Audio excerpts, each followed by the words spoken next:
দেশে চলতি বছরে ডেঙ্গুর পরিস্থিতি আবারও উদ্বেগজনক রূপ নিয়েছে। ইতিমধ্যে ডেঙ্গুতে মৃত্যুর সংখ্যা 400 করে ছড়িয়েছে এবং এখন পর্যন্ত আক্রান্তের সংখ্যা 1 লাখের কাছাকাছি পৌঁছেছে।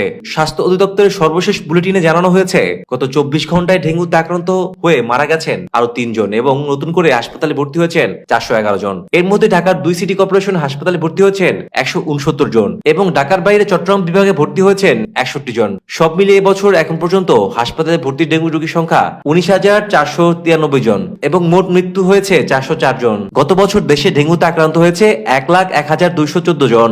সেই হিসেবে চলতি বছরের সংক্রমণ ডিসেম্বরের অধিক পৌঁছানোর আগেই গত বছরে কাছাকাছি চলে এসেছে। বিশেষজ্ঞরা মনে করছেন এই বছরের ডিসেম্বর মাসে ডেঙ্গু সংক্রমণের দ্রুত কমার সম্ভাবনা কম। তাদের মতে নভেম্বর মাসে বৃষ্টির কারণে এডিস মশার প্রজনন বেড়েছে এবং এই মশা অন্তত ডিসেম্বর মাঝামাঝি পর্যন্ত সক্রিয় থাকবে। পাশাপাশি মশা নিধন কার্যক্রম ও পরিচ্ছন্নতা উদ্যোগে স্থানীয় সরকার প্রতিষ্ঠানগুলো অনিয়ম ও দুর্বলতা সংক্রমণের বিস্তার দীর্ঘায়িত করেছে। তাদের ধারণা ডেঙ্গুর পরিস্থিতি স্বাভাবিক হতে আগামী বছরের জানুয়ারি শেষ পর্যন্ত অপেক্ষা করতে হতে পারে। 2000 সালে দেশের প্রথম বড় পরিসরের ডেঙ্গু প্রাদুর্ভাব দেখা দেয়। তখন আক্রান্ত হয় 5,551 জন এবং মারা যায় 93 জন। এরপর 2023 সালে ডেঙ্গু সবচেয়ে ভয়াবহ রূপ নেয়। সে বছর 3 লাখের বেশি মানুষ আক্রান্ত হন এবং মৃত্যু সংখ্যা ছিল 1,705 জন। চলতি বছরের বর্তমানে পরিস্থিতি দেখে আশঙ্কা তৈরি হয়েছে যে রোগটি আরো দীর্ঘদিন সময় পর্যন্ত তীব্র থাকতে পারে। স্বাস্থ্য বিশেষজ্ঞরা সকলকে সতর্ক থাকার পরামর্শ দিয়েছেন এবং ঘরবাড়ি ও আশপাশে পরিষ্কার পরিচ্ছন্ন রাখার উপর জোর দিয়েছেন। সরকারের পক্ষ থেকেও রোগ নিয়ন্ত্রণে